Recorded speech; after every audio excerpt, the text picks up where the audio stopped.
Welkom by vandag se lesing oor distribusiebestuur en kleinhandel. Ons sal bespreek hoe om 'n verspreidingsstrategie vir dienste in 'n mededingende landskap te formuleer. Anders as fisiese produkte is dienste ontasbare ervarings. Dit maak dit noodsaaklik om jou teikengehoor op 'n gerieflike en toeganklike manier te bereik. Daar is 2 hoofverspreidingskanale vir dienste, direk en indirek. Direk behels direkte verkope aan kliënte, terwyl indirek derdeparty tussengangers behels. Die keuse van die regte verspreidingskanaal hang af van jou teikengehoor, die aard van jou diens en jou begroting. Oorweeg wie jy probeer bereik en hoe hulle dienste verbruik. Dit is noodsaaklik om die kliënt se reis te ontwerp. Beplan die stappe wat 'n kliënt neem om jou diens te ontdek, te koop en te ervaar en te verseker dat elke kontakpunt naadloos is.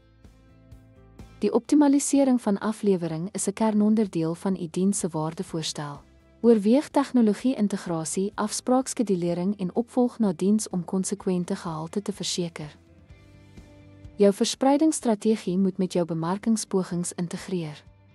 Gebruik geteikende advertensies en sosiale media om verkeer na jou gekose kanale te lok. Deur 'n verspreidingsstrategie te ontwikkel wat ooreenstem met u diens en teikengehoor, kan u langtermyn sukses verseker. Evalueer en pas voortdurend aan by veranderende voorkeure en tegnologieë. Dankie vir u aandag.